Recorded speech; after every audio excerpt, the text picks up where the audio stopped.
ಪೂಜಾ ಮಂದಿರದಲ್ಲಿ ಪ್ರಮುಖವಾಗಿ ಇರಲೇಬೇಕಾದ 10 ವಸ್ತುಗಳು ಯಾವುದೋ ಗೊತ್ತೇ? ನಮ್ಮ ದೇಶದಲ್ಲಿ ಎಲ್ಲರೂ ಪೂಜಾ ಮನೆಯಲ್ಲಿ ದೇವರುಗಳ ಫೋಟೋ ವಿಗ್ರಹಗಳಿಗೆ ಹೆಚ್ಚು ಪ್ರಾಧಾನ್ಯತೆ ನೀಡುತ್ತಾರೆ. ನಿಮ್ಮ ದೇವರ ಮನೆಯಲ್ಲಿ ಕೆಲವು ಮುಖ್ಯವಾದ ವಸ್ತುಗಳನ್ನು ಇಟ್ಟರೆ ಅನೇಕ ಭೋಗ ಭಾಗ್ಯಗಳು, ಸಂತೋಷ, ಸಮೃದ್ಧಿ ನಿಮ್ಮದಾಗುತ್ತದೆ ಎಂದು ವಿದ್ವಾಂಸರು ಹೇಳುತ್ತಾರೆ. ಹಾಗೆಯೇ ಈ ವಿಡಿಯೋ ನೋಡುವ ಮೊದಲು ಜೈ ಶ್ರೀರಾಮ್ ಎಂದು ಒಂದು ಸಣ್ಣ ಕಮೆಂಟ್ ಮಾಡಿ.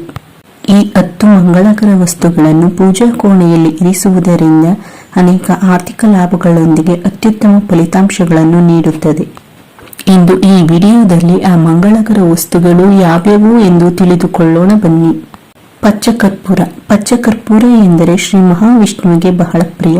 ವಿಷ್ಣುವಿನ ಮೂರ್ತಿಗೆ ಪಚ್ಚಕರ್ಪೂರದಿಂದ ಹಾರತಿಯನ್ನು ನೀಡಿ ನೈವೇದ್ಯವನ್ನು ಅರ್ಪಿಸಿ ಮತ್ತು ನೀವು ಏನು ಬೇಡಿಕೊಳ್ಳುತ್ತೀರೋ ಅದು ತಕ್ಷಣವೇ ನೆರವೇರುತ್ತದೆ.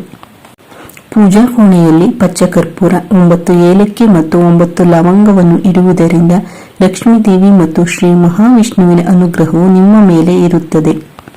ಶುಕ್ರವಾರ ಸಂಜೆ ಪೂಜಾ ಕೋಣೆಯಲ್ಲಿ ಸಾಂಬ್ರಾಣಿ ಮತ್ತು ಪಚ್ಚಕರ್ಪೂರ ಸುಟ್ಟು ಆ ಹೊಗೆಯಿಂದ ಲಕ್ಷ್ಮೀದೇವಿಗೆ ಆರತಿಯನ್ನು ಅರ್ಪಿಸಿ. ನಿಮಗೆ ಏನಾದರೂ ಬೇಡಿಕೊಳ್ಳುವುದಿದ್ದರೆ ದೇವರಲ್ಲಿ ವಿನಂತಿಸಿ. ಹೀಗೆ ಮಾಡಿದರೆ ಕೆಲವೇ ದಿನಗಳಲ್ಲಿ ನಿಮ್ಮ ಆಸೆ ಈಡೇರುವುದು ಖಂಡಿತ. ಪೂಜಾ ಮಂದಿರದಲ್ಲಿ ಹಳದಿ ಅಕ್ಷತೆಗಳನ್ನು ಇಡಿ. ಲಕ್ಷ್ಮೀದೇವಿಯ ಅನುಗ್ರಹ ಯಾವಾಗಲೂ ನಿಮ್ಮ ಮೇಲೆ ಇರುತ್ತದೆ. ಪೂಜಾ ಕೋಣೆಯಲ್ಲಿ ಅಕ್ಷತೆಗಳನ್ನು ಇಡುವುದರಿಂದ ನಮ್ಮ ಮನೆಯಲ್ಲಿ ಸಿರಿ ಸಮೃದ್ಧಿಗೆ ಕೊರತೆ ಇರುವುದಿಲ್ಲ. ಅರಿಶಿನ, ಚಿಪ್ಪುಗಳು, ಕವಡೆ, ಗೋಮತಿ ಚಕ್ರ ಲಕ್ಷ್ಮೀದೇವಿಗೆ ಬಹಳ ಪ್ರಿಯವಾಗಿದ್ದು ಪೂಜಾ ಕೋಣೆಯಲ್ಲಿ ಯಾವಾಗಲೂ 6 ಅರಿಶಿನ, 6 ಚಿಪ್ಪುಗಳು, 6 ಕವಡೆ, 6 ಗೋಮತಿ ಚಕ್ರ ಇಡಬೇಕು. ಇವುಗಳನ್ನು ದೇವರ ಮನೆಯಲ್ಲಿ ಇಡುವುದರಿಂದ ಧನಲಕ್ಷ್ಮಿಯ ಅನುಗ್ರಹವನ್ನು ಹೊಂದಿ ಸಕಲ ಸಂಪತ್ತು ನೀಡುತ್ತಾಳೆ. ಇವುಗಳನ್ನು ದೇವರ ಕೋಣೆಯಲ್ಲಿ ಮಾತ್ರವಲ್ಲ, ಹಣ ನೀಡುವ ಜಾಗ, ವ್ಯಾಪಾರ ಮಾಡುವ ಜಾಗದಲ್ಲಿ ಇಟ್ಟರೆ ಅಧಿಕ ಲಾಭ ಸಿಗುತ್ತದೆ. ಅಲ್ಲದೆ ಪೂಜಾ ಕೋಣೆಯಲ್ಲಿ ಹಸು, ಕರುವಿನ ಫೋಟೋ ಅಥವಾ ವಿಗ್ರಹ ಇದ್ದರೆ ನಿಮ್ಮ ಮನೆಯಲ್ಲಿ ಎಲ್ಲಾ ದೇವತೆಗಳು ಇರುತ್ತಾರೆ. ಗೋಮಾತೆಯ ಅನುಗ್ರಹವು ನಿಮ್ಮ ಮನೆಗೆ ಯಾವಾಗಲೂ ಸಂಪತ್ತನ್ನು ತರುತ್ತದೆ. ಅರಿಶಿಣದ ಕೊಂಬುಗಳನ್ನು ಸಹ ಪೂಜಾ ಗಡಿಯಲ್ಲಿ ಯಾವಾಗಲೂ ಇಡಬೇಕು. ಹೀಗೆ ಮಾಡಿದರೆ ನಿಮ್ಮ ಮನೆಯಲ್ಲಿ ಹಣದ ಕೊರತೆ ಇರುವುದಿಲ್ಲ. ಪೂಜಾ ಕೋಣೆಯಲ್ಲಿ ನವಿಲುಗರಿಗಳಿದ್ದರೆ ನವಗ್ರಹಗಳ ಅನುಗ್ರಹ ದೊರೆಯುತ್ತದೆ. ಎಲ್ಲಾ ನವಗ್ರಹ ದೋಷಗಳು ನಿವಾರಣೆಯಾಗುತ್ತವೆ. ಪ್ರತಿದಿನ ಭಗವಂತನನ್ನು ಪೂಜಿಸಿ ನಂತರ ನವಿಲುಗರಿಗಳಿಂದ ದೇವರಿಗೆ ಗಾಳಿಯನ್ನು ಬೀಸಿ. ಈ ಸೇವೆಯನ್ನು ಮಾಡುವುದರಿಂದ ದೇವರು ನಿಮ್ಮ ಎಲ್ಲ ಆಸೆಗಳನ್ನು ಪೂರೈಸುತ್ತಾನೆ. ಅಲ್ಲದೆ ನಿಮಗೆ ಯಾವುದೇ ಹಣಕಾಸಿನ ಸಮಸ್ಯೆ ಇರುವುದಿಲ್ಲ. ಪೂಜಾ ಸ್ಥಳದಲ್ಲಿ ನವಿಲುಗರಿಗಳನ್ನು ಇಡುವುದರಿಂದ ಮನೆಯಲ್ಲಿ ಧನಾತ್ಮಕ ಶಕ್ತಿ ಬರುತ್ತದೆ ಎಂದು ವಾಸ್ತುಶಾಸ್ತ್ರಜ್ಞರು ಹೇಳುತ್ತಾರೆ. ಬೆಳ್ಳಿಯಿಂದ ಮಾಡಿದ ಚಿಕ್ಕ ಕೊಡೆಯನ್ನು ಅಥವಾ ತಾಮ್ರದಿಂದ ಮಾಡಿದ ಚಿಕ್ಕ ಛತ್ರಿಯನ್ನು ಪೂಜಾ ಕೋಣೆಯ ಮೂಲೆಯಲ್ಲಿ ಇಡಬೇಕು. ಹೀಗೆ ಹಾಕುವುದರಿಂದ ದೇವತೆಗಳು ಸಂತೋಷ ಪಡುತ್ತಾರೆ. ಮನೆಯಲ್ಲಿ ನಿತ್ಯವೂ ಶಂಖ ಊದುವುದರಿಂದ ಧನಾತ್ಮಕ ಶಕ್ತಿ ಬರುತ್ತದೆ. ಪೂಜೆ ಮಾಡುವ ಸ್ಥಳದಲ್ಲಿ ಶಂಖವನ್ನು ಇಡುವುದು ತುಂಬಾ ಶ್ರೇಯಸ್ಕರ ಎನ್ನುತ್ತಾರೆ ವೇದ ವಿದ್ವಾಂಸರು. ಹೀಗೆ ಮಾಡುವುದರಿಂದ ಮನೆಯಲ್ಲಿ ಸುಖ, ಶಾಂತಿ, ಸಮೃದ್ಧಿ ನೆಲೆಸುತ್ತದೆ ಎನ್ನುತ್ತಾರೆ. ಪವಿತ್ರ ನದಿ ಗಂಗಾ ಹಿಂದೂ ಧರ್ಮದಲ್ಲಿ ವಿಶೇಷ ಪ್ರಾಮುಖ್ಯತೆಯನ್ನು ಹೊಂದಿದೆ. ಆದ್ದರಿಂದ ಈ ಪವಿತ್ರ ನೀರನ್ನು ಪೂಜಾ ಸ್ಥಳದಲ್ಲಿ ಇಡುವುದರಿಂದ ಲಕ್ಷ್ಮೀ ದೇವಿಯನ್ನು ಮೆಚ್ಚಿಸುತ್ತೇವೆ ಎಂದು ವಿದ್ವಾಂಸರು ಹೇಳುತ್ತಾರೆ. ಲಕ್ಷ್ಮೀ ದೇವಿಗೆ ಕಮಲದ ಬೀಜಗಳು ಇಷ್ಟ. ಹಾಗಾಗಿ ತಾವರೆ ಕಾಳುಗಳನ್ನು ತೆಗೆದುಕೊಂಡು ಪೂಜಾ ಕೋಣೆಯಲ್ಲಿ ಇಡುವುದರಿಂದ ಲಕ್ಷ್ಮೀ ದೇವಿಯ ಕಟಾಕ್ಷವನ್ನು ಪಡೆಯುತ್ತೀರಿ.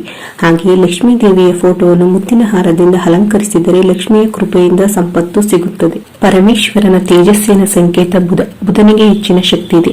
ಬುಧನು ರುದ್ರವೀರ್ಯನೆಂದು ಪುರಾಣಗಳು ಹೇಳುತ್ತವೆ. ಪೂಜಾ ಕೋಣೆಯಲ್ಲಿ ಪಾದರಸ ಮತ್ತು ಶ್ರೀಗಂಧವನ್ನು ಒಟ್ಟಿಗೆ ಇರಿಸಿದರೆ ನಿಮ್ಮ ಮನೆಯಲ್ಲಿರುವ ಜನರು ಭಗವಂತ ಮತ್ತು ಲಕ್ಷ್ಮೀ ದೇವಿಯ ಆಶೀರ್ವಾದವನ್ನು ಪಡೆಯುತ್ತಾರೆ. ಅಷ್ಟೈಶ್ವರ್ಯಗಳು, ಭೋಗಭಾಗ್ಯಗಳನ್ನು ಹೊಂದುತ್ತಾರೆ. ವಿಶೇಷವಾಗಿ ಮುರಿದ ಅಥವಾ ಹಾನಿಗೊಳಗಾದ ವಿಗ್ರಹಗಳನ್ನು ಪೂಜಾ ಕೋಣೆಯಲ್ಲಿ ಇಡಬಾರದು. ಇದರಿಂದ ಪೂಜೆಯ ಫಲ ದೊರೆಯುವುದಿಲ್ಲ. ಪೂಜಾ ಕೋಣೆಯಲ್ಲಿ ಅಂತಹ ವಿಗ್ರಹಗಳು ಅಥವಾ ಭಾವಚಿತ್ರಗಳು ನಕಾರಾತ್ಮಕ ಶಕ್ತಿಯನ್ನು ಆಕರ್ಷಿಸುತ್ತವೆ. ಪ್ರತಿದಿನ ಬೆಳಿಗ್ಗೆ ಮತ್ತು ಸಂಜೆ ಪೂಜಾ ಕೋಣೆಯಲ್ಲಿ ದೀಪವನ್ನು ಬೆಳಗಿಸಬೇಕು. ಯಾವುದೇ ಮನೆಯಲ್ಲಿ ಸಂಜೆ ದೀಪ ಹಚ್ಚಿದರೆ ಆ ಮನೆಗೆ ಸಕಲ ದೇವತೆಗಳು ಪ್ರವೇಶ ಮಾಡುತ್ತಾರೆ ಎಂದು ವೇದ ವಿದ್ವಾಂಸರು ಹೇಳುತ್ತಾರೆ. ಪೂಜಾ ಕೋಣೆಯಲ್ಲಿ ಒಂದಕ್ಕಿಂತ ಹೆಚ್ಚು ದೇವತೆಗಳ ವಿಗ್ರಹವನ್ನು ಇಡಬಾರದು.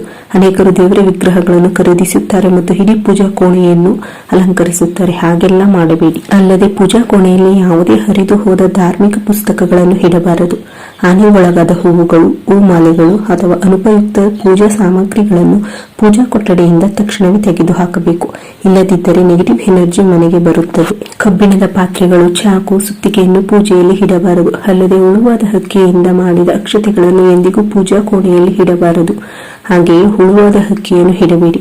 ಅರಿಶಿಣದಲ್ಲಿ ಮಾತ್ರ ಹಕ್ಕಿಯನ್ನು ಬೆರೆಸಿ ಅಕ್ಷತೆ ಮಾಡಿ. ದೇವರ ಚಿತ್ರಗಳನ್ನು ಸ್ವಚ್ಛಗೊಳಿಸಲು ಹರಿದ ಅಥವಾ ಹಳೆಯ ಬಟ್ಟೆಗಳನ್ನು ಬಳಸಬೇಡಿ.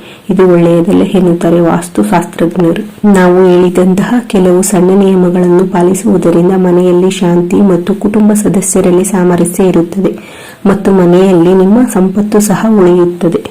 ಜೊತೆಗೆ ಧನಾತ್ಮಕ ಶಕ್ತಿಯು ನಿಮ್ಮ ಮನೆಯಲ್ಲಿ ನಿರಂತರವಾಗಿ ಹರಿಯುತ್ತದೆ. ಹಾಗಾಗಿ ನಾವು ಹೇಳಿದ ಚಿಕ್ಕ ಚಿಕ್ಕ ನಿಯಮಗಳನ್ನು ಪಾಲಿಸುವುದರಿಂದ ದೇವರ ಕೃಪೆಯ ಜೊತೆಗೆ ಸಮೃದ್ಧಿ ಸುಖ ಸಿಗುತ್ತದೆ. ಸ್ನೇಹಿತರೆ, ನಿಮಗೆ ಈ ವಿಡಿಯೋ ಇಷ್ಟವಾದಲ್ಲಿ ದಯವಿಟ್ಟು ಲೈಕ್ ಮಾಡಿ, ಶೇರ್ ಮಾಡಿ, ನಿಮ್ಮ ಸ್ನೇಹಿತರೊಂದಿಗೆ ಹಂಚಿಕೊಳ್ಳಿ.